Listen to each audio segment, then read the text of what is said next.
Welcome to today's episode. I'm delighted to be joined by Cormac Smith, who's worked in public relations and corporate communications for over 3 decades. In 2016, he travelled to Ukraine to take up a special appointment as the strategic communication advisor to Pavlo Klimkin, then the foreign minister of Ukraine. He was attached to the British embassy in Kyiv and was embedded in Ukraine's Ministry of Foreign Affairs, the first foreigner to hold such a position. While in Kyiv, he advised and provided training for 5 other government ministries.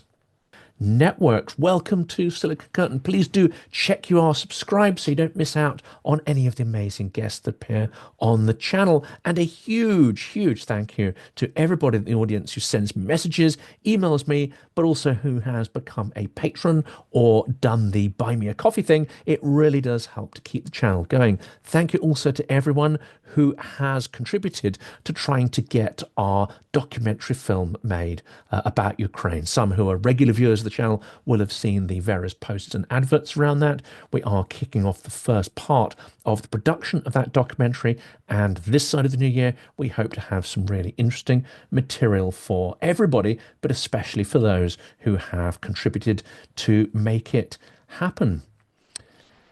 Cormac, I am delighted to have this chance to speak again. Jonathan, it's always a pleasure and an honor to join you. Well, a lot is happening. Let's start with one of the interesting points this week, and that is the Russian economy. It seems that the ruble is under extreme duress.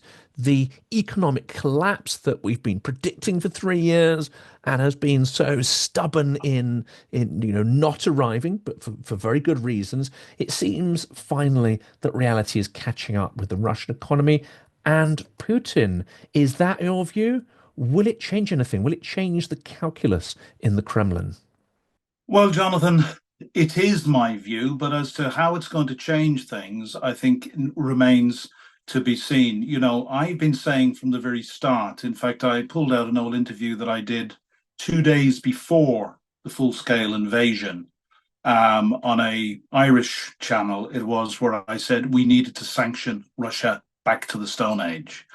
And was very clear in saying that sanctions need to be at a point where the feet of the Russian people are held to the fire. Now, we know that Putin has huge control over the media, but, I was listening to some reports recently. There's massive food inflation in Russia. The price of butter and potatoes in particular has escalated hugely. And there are reports now that butter in supermarkets and other shops is being kept in special security containers, normally reserved for high value items, such as the scale of theft of butter from the shops.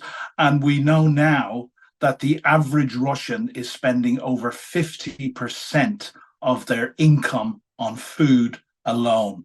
Now, that might have been normal in our societies 150, 200 years ago, but that compares to the average European probably spends 15% of their income on food. Food is what we call it's an inferior good. And that means that as your income rises, the proportion of your income that you spend on food is less and less. So for the average Russian to be spending over half of what they earn on food alone, and for, butter theft becoming a thing in the main cities of Moscow and St. Petersburg, this would suggest, along with the day-by-day crash of the ruble, which is now below 0.01% of the dollar, I think we can see that the sanctions, such as they are starting to bite. I would still say, in terms of my soundbite that's almost 3 years old now of sanctioning Russia back to the Stone Age, we've not yet done that, and we certainly didn't do it from the beginning. Sanctions, for my taste, have been far too slow and far too incremental, and we know that Russia is still managing to work around many of the sanctions, in particular on the sales of gas and oil, which is where they are getting the currency to fund this ongoing genocidal war. And of course, for those who are paying attention, they realize that the ruble didn't just crash because of, internal issues in the Russian economy. It crashed because of a specific introduction of a sanction, a specific tightening of the sanctions that had an almost instant effect. We saw something similar earlier this year when the tightening of secondary sanctions dissuaded a lot of Chinese financial institutions from providing credit at a personal, industrial, and state level to Russia. So it seems that 3 years in, we've had extraordinarily powerful levers that we could pull and have chosen not to. If you could just address that, but also, the reasons why, from those relating to strategic caution, perhaps right up to the more cynical reasons as to why we have not sanctioned Russia into the Stone Age. Two words, I think: escalation management and incrementalism. And from the very, very start, there has been a feeling in the West that we needed to be very careful. And the same applies also. The other part of my soundbite was, as well as sanction Russia back to the Stone Age, I said that we should arm Ukraine to the teeth. So, in as far as we have not yet sanctioned Russia back to the Stone Age, although it looks like we're getting there, almost 3 years too late, we have also not armed Ukraine to the teeth. And we even see this with we have seen constant incrementalism over the last nearly 3 years. We have seen, and every time Russia has issued a threat, they have rattled the nuclear saber. It was interesting, by the way. A good friend of mine is a senior Ukrainian diplomat, told me a few weeks ago. I was visiting him actually in the city where he works, and he said that in the Ministry of Foreign Affairs of Ukraine, they had counted over 125 times that Putin or the Kremlin administration had rattled the nuclear saber in one way or the other. And unfortunately, I have got to say that the effect each time has been to make Western allies think again and slow down their response. However, every time we have done something, and this started off with providing any sort of weaponry to Ukraine, and that started off most significantly with the NLAWs, which were the lightweight anti-tank British supplied weapons that we gave them, that sat sitting alongside the American javelins, were most likely responsible more than any other weapon for winning the Battle of Kyiv. Such a toll did they take on, in the end, thousands and thousands of Russian pieces of armor and personnel carriers. So, we have a clear lesson here that our leaders are very, very slow to learn. One is that, we need to stop being afraid of Putin's red lines. We always hear of Putin's red lines. We very, very rarely, if ever, hear about Western red lines. So, to come back around to your original question, I was just tying the two together, both the sanctions and the arming of Ukraine. We really need to have learned by now that this incremental approach costs thousands of Ukrainian lives, prolongs the war, and plays into the hands of Putin, who, of course, now will be calculating that if he can hold on just a little bit longer until Donald Trump comes to power at the end of January, that he may be in a much stronger position to gain a negotiated peace, which will be not in the interest of Ukraine, but will hand a victory of large sorts to Russia, and effectively repay them for their war crimes and genocidal actions over the last, as I said, nearly 3 years. Absolutely, that seems to be the case there, and Putin still seems to have this sense of impunity. The challenge, of course, is that at this point, through incrementalism, through ensuring that the war became attritional, Ukraine does not have necessarily the strength to retake its full sovereign territories through the battlefield. So, do you think the key to a Ukrainian victory, not just stopping the war or freezing the front lines, but a full and comprehensive Ukrainian victory, that could only perhaps be achieved through economic means, through crashing the Russian economy? Is this the key now to Ukraine not just winning in some sense, but also having any kind of, let's say, maybe retribution is the wrong word, but justice for the crimes and destruction that's been inflicted upon it? Jonathan, it's not either or. And I'll go back to my original soundbite: sanction Russia back to the Stone Age and arm Ukraine to the teeth. And we need to be doing both. And it's interesting on the armaments front. And if I can come to that first, and then I'll come back to address sanctions. But I spoke to a friend recently who was a former British soldier, actually, who moved to Ukraine, took Ukrainian citizenship, married a Ukrainian woman, had viewers will start to work out who I may be talking about, and had his home in Mariupol. Now, as a Ukrainian Marine, this particular this particular chap in his late 40s fought in the last stand defense of Mariupol, was captured by the Russians, was tortured for 3 months, was sentenced to death, was fortunate to be released after 3 months in a prisoner swap. And now, I think quite rightly, if I understand, although I wouldn't put anything past this particular individual, recognizes his fighting days are over, but spends most of his time now on humanitarian work and traveling to the front regularly, and is in regular contact with the men and women who are doing the fighting. And what this chap told me was, yes, manpower is a problem, but he told me that there is no shortage of morale and will to fight among the people he knows. What he told me drains morale and drains the will to win is lack of ammunition and lack of weapons, coming directly out of the hesitancy and the slow pace of Western partners to get Ukraine what they need. So that's the first point on weapons. I would completely like to dispel the myth that Ukrainians are done. They are tired, they are exhausted.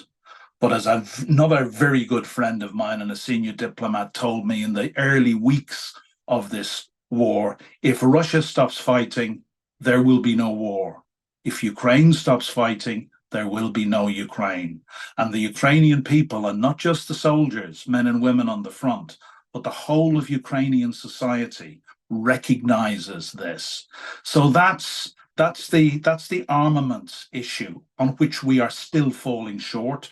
And even when we do give them armaments, we are still handcuffing them. And even the most recent permissions to use ATACMS and Storm Shadow and Scalp behind Russian lines seem to have restrictions that they can only be used in the Kursk region and not against many Russian military targets from where precision missiles are daily being launched against Ukrainian civilian targets.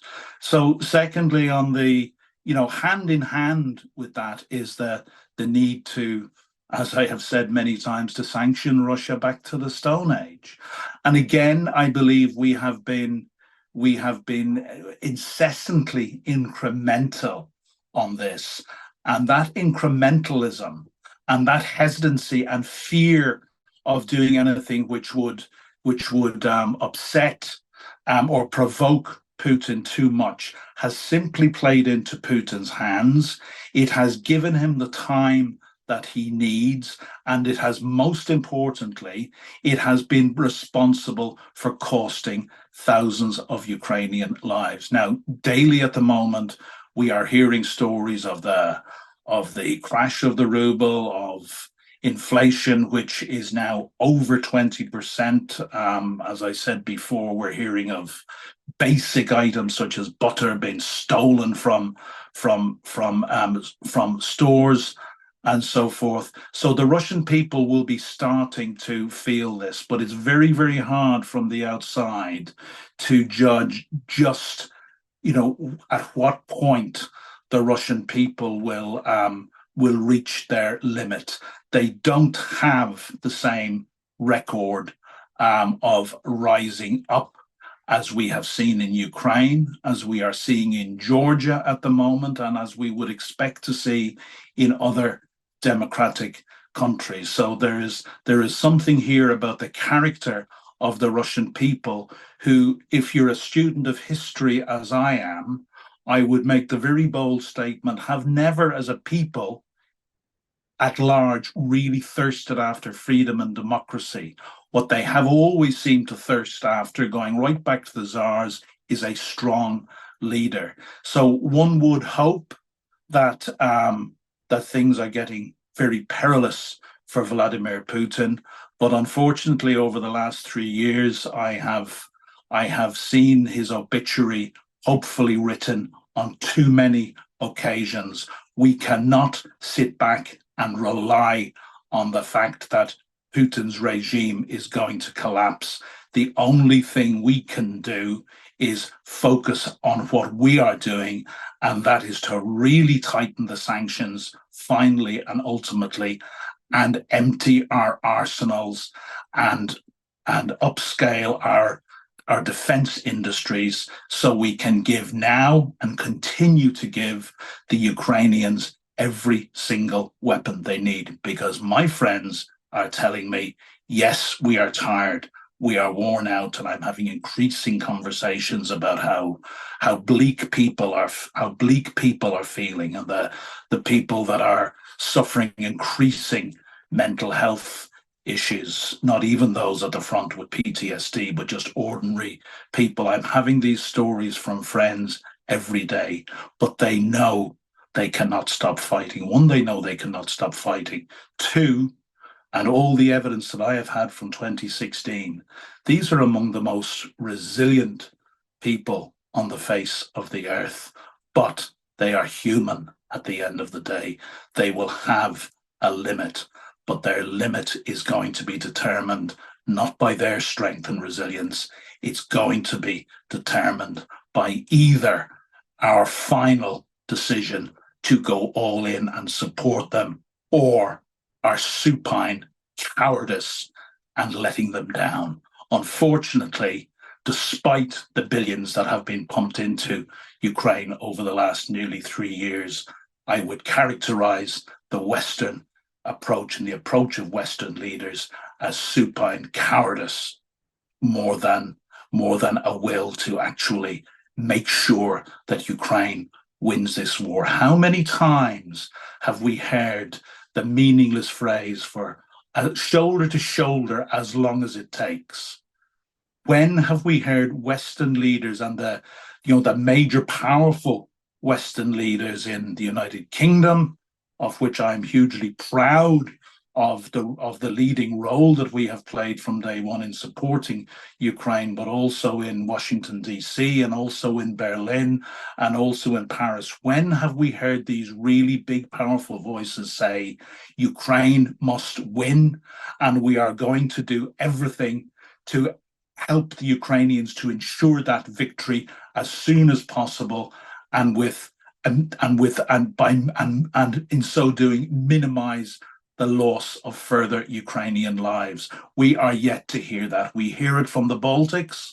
We hear it from the likes of Donald Tusk.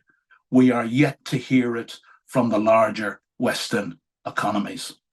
And I watch the media, I think, as intently as you do, and yes, outside the Baltics and possibly Finland as well, such phrases have not been heard, not been articulated, and that is not an accident. There is clearly an amount of calculation behind it. If we turn to this idea of the Western response sort of lacking a spine,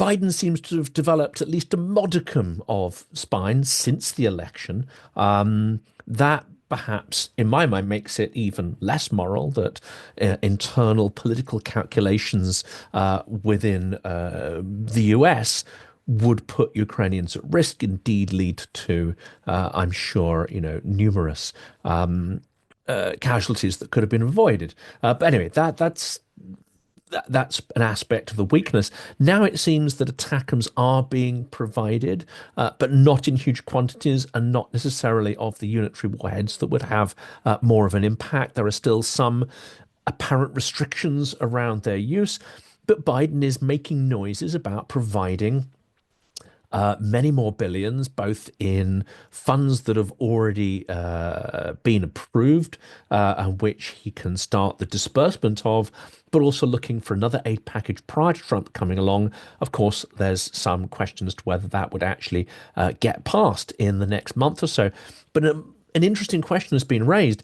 Even if he was able to get that passed, even if he was able to make the command to send everything to Ukraine, the Wall Street Journal has made the case that that may not be physically possible at this point, that there is too much bureaucratic inertia, procedure, and unless the US is placed on a near war footing, it is practically impossible to send even the approved aid in the time that is left before the transition. Indeed, and I had this conversation only the other day with one of my closest Ukrainian friends who has close ties into both Washington, D.C. and into Kyiv, and is one of the people that I go to for advice and for guidance all the time. And he was telling me this, that, the US is simply not capable of getting even the final funding that Biden has approved out to Ukraine in time, and that is hugely frustrating because, of course, we're looking at the looming inauguration of Donald Trump. I have said before that Donald Trump is notoriously unpredictable. We can't make the assumption that he is necessarily going to throw Ukraine under the bus in the way that many of us have feared. And I'd also said, on the day after his election, that there might be a silver lining in that this would make European leaders finally wake up and realize that they need to stand, that we need to stand on our own 2 feet. But, in terms of what we're doing at the moment, the key point is you're quite right from my understanding that even this final, I think it's in the region of 7 billion that Joe Biden has said he now wants to empty into Ukraine, that it does look like the United States will be unable to actually get all that stuff out the door quick enough. And this matters because going back to the unpredictability of Donald Trump, what I think we can be fairly sure of is that a Trump administration will push for some sort of negotiations. So it is important in the final months of the Biden administration that we get as much ordnance into the hands of the Ukrainians as possible to enable them to do 2 things, to enable them to hold the line in the east, and in particular, and also in the Kursk region, to at least hold the ground that they have gained there. Because what's important is that the Ukrainians get to the end of January in as strong a position as possible. So any negotiations that they are ultimately pushed into, they can negotiate from the greatest position of strength, not weakness. And this really sort of leads into the next point here, and that is negotiating from weakness is something that neither party want. We'll come to Trump in a minute and the kind of levers he can pull in the cards he holds, because it seems to me that Trump actually is far more powerful here, perhaps, than he even realizes at this point, and is in a far greater position as a broker to demand a good deal. his track record on getting good deals is perhaps open to question if you look at his business career, but that's something we'll come to in a minute. But certainly Vladimir Putin, who is not by any means a lunatic, he is just an intensely evil psychopathic character, but not necessarily insane. And he's doing something perfectly rational from his standpoint at the moment, which is trying to maximize his hand ahead of a potential either voluntary negotiation or forced negotiation. He is intensifying the brutality, the strikes on civilians, the strikes on energy infrastructure. We're seeing the Russian army executing POWs. One could say maybe that's out of desperation. I rather think that there is strategic purpose in there. That is a form of military terror. There is a huge push on the front lines, something we were talking about before we hit record. And it's likely that in the coming weeks there will be a huge push in Kursk, but also on the Donbass front and in Zaporizhia to try and take as much territory as possible ahead of a potential negotiation. And then there are the incessant threats, which you've mentioned, both against civilians in terms of terror threats, but also this nuclear saber rattling and the use of not an intercontinental ballistic, but certainly a medium range ballistic missile. This is more symbolic than perhaps of military significance, but it does seem that Putin is pulling out all the stops ahead of a potential negotiation following Trump's takeover in January. I have said from the very start, and whether it's a moot point whether we describe Vladimir Putin as a psychopath or a sociopath, but I have said from the very start that he is not mad, he is rational. So on that, Jonathan, I agree with you completely. But the other thing that I think is very important to consider here, the last time Donald Trump met with Vladimir Putin was in 2019, I believe. Vladimir Putin, fully 2 years before the full-scale invasion, or a year and a half before the full-scale invasion, was riding pretty high. His power was at a zenith. His power, if anything, at the moment must be, going back to our conversation about the pressures on the Russian economy, which is clearly, we now know, is coming through to the Russian people, and those huge losses in manpower. I think 735,000 casualties the last time I looked at the figures coming out of Ukraine's Ministry for Defense. So Vladimir Putin, I would suggest, is at a real, low in terms of his power. Donald Trump has never been more powerful in his entire life, either his political or his business career. He had a absolutely phenomenal win, whether we like it or not. It looks like he controls both houses.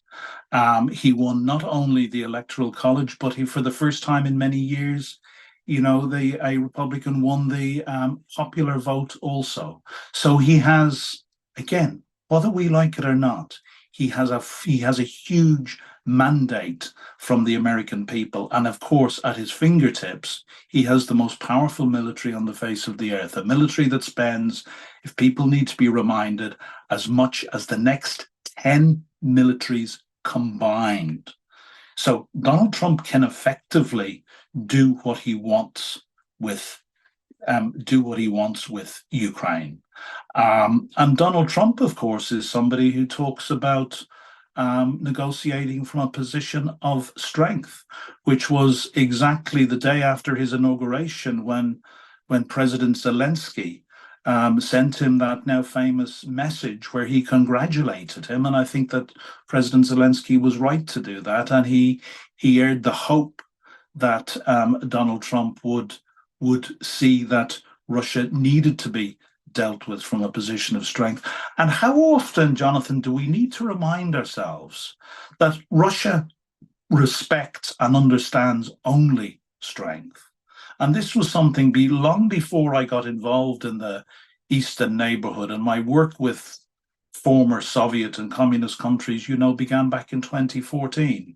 And that's when my real education in this area started. But long before that, just as a student of history and foreign affairs and politics, everybody The dogs in the street knew the truth that you could only negotiate or deal with Russia from a position of strength. You know, a Ukrainian minister who I worked for said to me one day, he said, "You know, Cormac, you get more with a kind word and a gun than a kind word alone."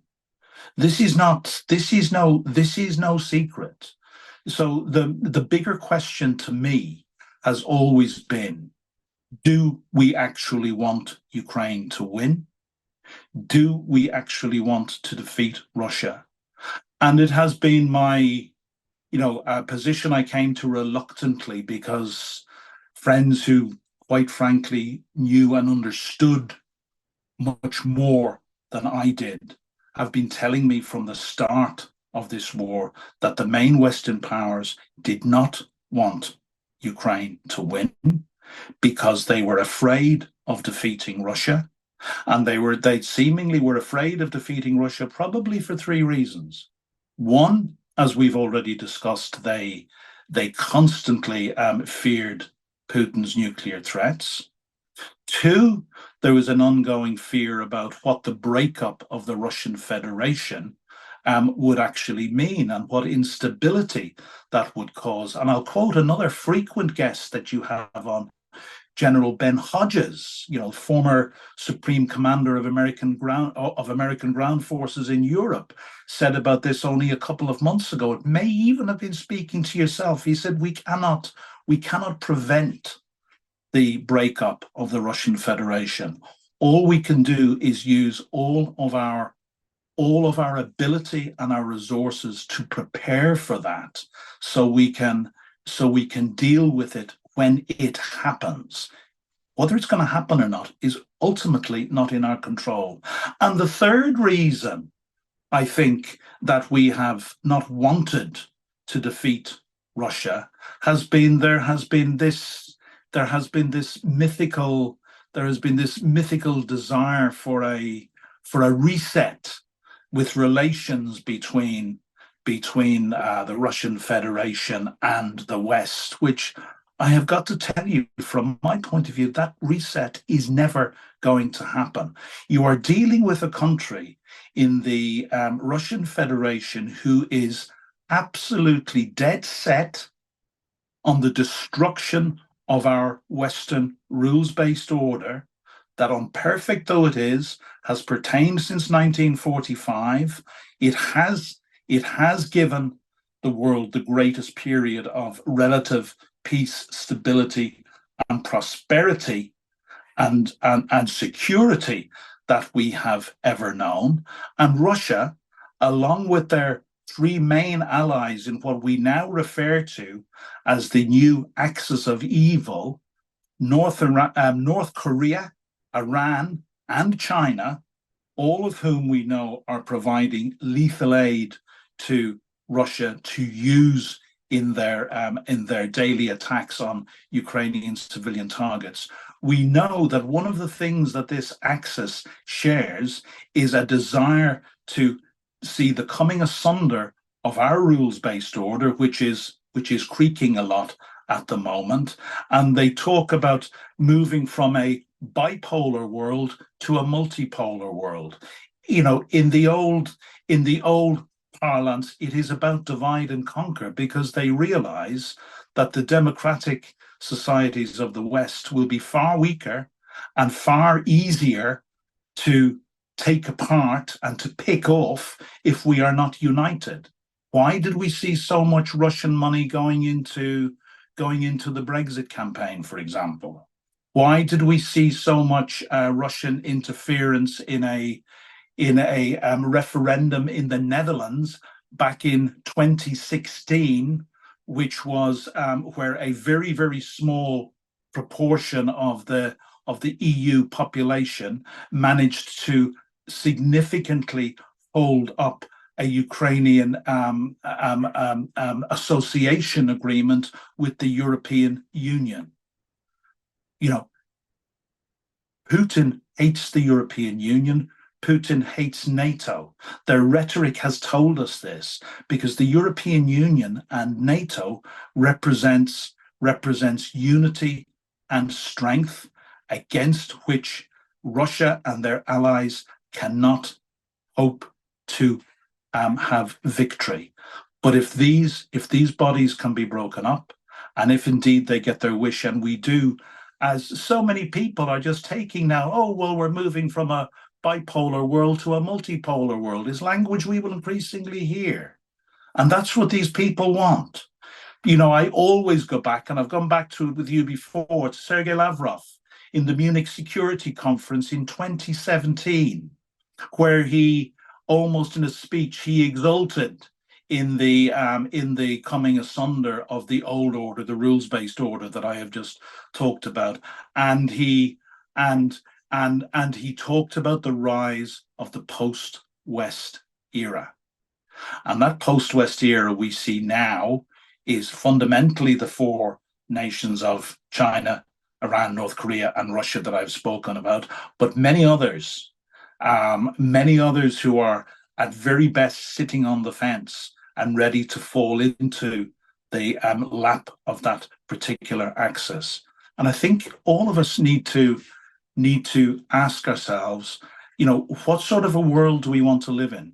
Do we want to live in a world which is governed by the rule of law, by human rights, by democracy, and where even if our rules-based order is imperfect, we have one rule that since 1945 we try hard to live by, and that is that one country can simply not invade another country to rape, murder, torture, kill, and loot, to take what it wants. And in the case of Russia in Ukraine, to wipe that country off the face of the map, including any shred of Ukrainian identity. These are not my words. These are the words that have come directly from Vladimir Putin and Sergei Lavrov and many, many other voices from the Kremlin. Which world do we want to live in? That's why I always say there are two reasons we need to support Ukraine. And Jonathan, for people like you and me, the moral reason that the barbaric atrocities that are being carried out against Ukrainians on a daily basis, that this is happening in 2024 in a European country, that should be enough for all of us to say we're going to go all in. And you know what? If it means that we pay a bit more tax, or maybe our standard of living goes down a little bit, then so be it. Because but even if we don't care, and there are many, many out there, either through ignorance and not being in full possession of the facts, and of course been subject to massive disinformation campaigns, or simply who don't care. It's a faraway land of which I care little. It's not our problem, right? I want my standard of living. Even if those people don't care, they need to realize through the threats directly posed to our rules-based order that this is a wolf which is coming to our door. It's already at our door. We've heard in recent weeks of the attacks on undersea cables, and we've heard increasingly our security services warning us of the likelihood of increased, the word is now grey zone warfare. I've always talked about hybrid warfare, but various grey zone or hybrid tactics being used to attack our societies and to hurt us and cause dissent. This is a wolf that's not coming to our door. This is a wolf that's at our door at the moment. And the choice is ours. Either we decide as citizens in democratic societies to make it clear to our leaders what we want them to do, or we deal with the consequences tomorrow. I'll finish off. I love my sound bites. It's our money and guns today, or our daughters and sons tomorrow, Jonathan. Absolutely. And this is, one of the reasons we've discussed why we're doing what we do, one of the reasons why the channel exists, because, I do not want these conversations to be still around in 10 years, 15 years, certainly when, my children are of draft age. This needs to be done and dusted before then. There's two things I wanted to touch on to round out the episode. One is the kind of reflexive control that Putin deploys, the nuclear threats, the people like Karaganov, who is the twisted but unfortunately rather smart sort of evil genius behind a lot of this stuff, although he didn't invent it. You know, Russia has been using the power of nuclear threat for many decades to blackmail the world, really, since the 1950s, in fact. So there's that topic, and why it continues to work so well, especially in geopolitical circles. But before we get to that, let's tackle something that I think is super important, which is, one of the key focuses of this episode, and that is that Donald Trump has all the cards in his hands to get a deal, maybe not the best deal, but the least bad deal for Ukraine. Does he realize the number of levers he's got? The number of levers which have either not been pulled, have been only partially used by Biden and Sullivan over the last couple of years. Does he realize that he now has the power to bring these all together? That he could crash the Russian economy almost with the click of his fingers? It seems to me that Russia does realize this, because we've seen Putin and Patrushev. I'm going to put an episode out about this. Just in the last couple of days, you've got some very cryptic, I would say borderline threatening language in the very kind of, smirking, ironic way in which these KGB stooges like Putin talk. But they have been intimating that Trump needs to be careful. One, that he owes them something.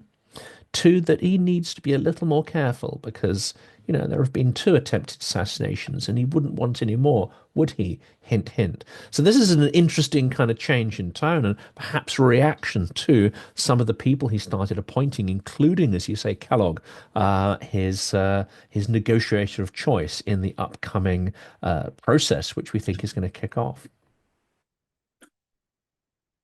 Well, I think that is a sign that Russia is worried. And I think you started, Jonathan, by asking me the question, does Donald Trump realize just how powerful he is now? Now, well, I can't get inside Donald Trump's head. My assessment would be that he does, because it's very clear what Donald Trump has lusted after for most of his life, but certainly in recent years and since coming into politics, is the sort of absolute power that he now has in his hands.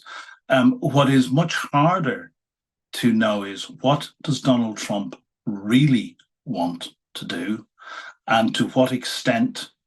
I mean, we have considered in the past that he seemed to be in thrall of Vladimir Putin and to other despotic dictators, and there seemed to be something in Donald Trump's character that admired autocratic, strong leaders. And in fact, we have many suggestions or indicators that Donald Trump himself would like to be an autocrat in the United States. But I think the questions we have to ponder are 2. It's one, what does Donald Trump really want to achieve? And within that, we can assume that what he wants to achieve is to take somebody else's soundbite, make America great again.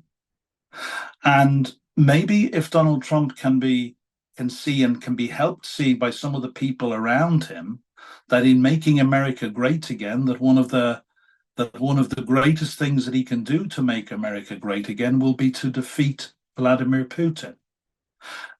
When it comes to any threats or fear that the Kremlin may have on Donald Trump, I genuinely don't think he would fear any suggestions of assassination.